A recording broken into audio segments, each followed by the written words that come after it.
Welcome back to The Real Story. Des Moines Register urging voters to caucus and, quote, let your voice be heard. Lots of undecided voters up for grabs still. 55% say their mind is made up, but 45% say they could be persuaded still. And 40% of the GOP electorate made up of first-time caucus-goers. That's similar to what we saw in 2012. Joining us now, 3 Drake University students who are all undecided at this point. Logan Kentner on the left, Amy Samuel in the middle, and Casey Clary on the right. Great to have you all on The Real Story today. I find this fascinating that so many people still have not made up their mind. So Logan, let me start with you. Who have you been leaning towards, and what has changed over the last few days to maybe change your mind, if you have? You know, I've been leaning towards Ted Cruz the entire race. For the most part, I started following him all the way back when his polling numbers were really low. Recently, I've started to, you know, some of the ads have started to come out about causing gridlock in Washington, and that's really started to concern me. You know, I don't know if we need another 4 years of constant gridlock, and I don't know if Republicans or Democrats will be able to work with them. Wow. So you put yourself back into the undecided camp then? Yeah, absolutely. Like I said, I was pretty decided up until I would say probably 3 weeks ago, and then I kind of, you know, it kind of switched back to undecided. I'm not 100% sure yet. Wow. Okay, Amy, you said that the turning point for you was the debate just the other night. What happened? Yeah, well, I at first was really leaning towards Rubio, and then I got to attend the debate, and after kind of listening to what Fiorina had to say, and I thought she just did really well, I started leaning towards her a little bit. So after I left the debate, I was kind of really undecided. I just wasn't sure at this point. Okay, and then Logan, you like Cruz and Rubio, but you are still also undecided. What's changed for you?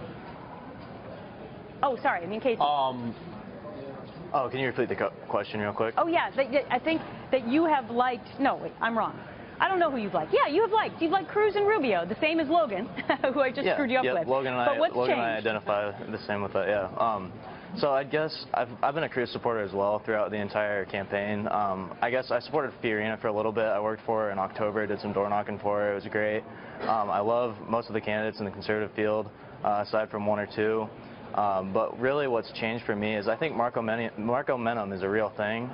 It's happening. People are starting to surge in the polls for Marco.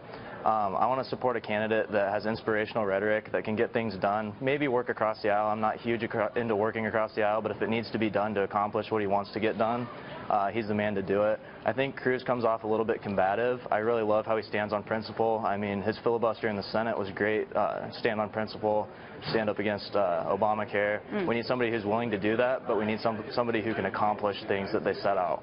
Wow, very interesting to hear your insights. Now, as far as issues, much has been made that you know, social issues are so important, but I'm interested in knowing from young people, is that what you're looking at, or are you looking at bigger issues that, you know, other people are looking at, like the economy? Logan.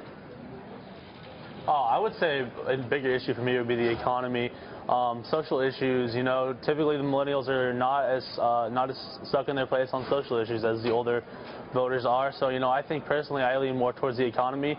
Social issues are important for me as well, but, you know, I would say a bigger issue would be the economy. Okay, so when you go to the caucuses tonight, the 3 of you are just going to decide right then and there? Amy.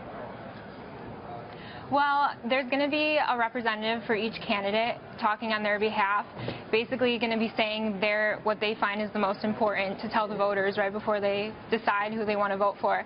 So I think that will show what each candidate thinks is the most important to talk about. So I think that will definitely be my deciding point, because I'll know what each candidate thinks is the most important. Okay, so the suspense continues. Logan, Amy, and Casey, thanks much.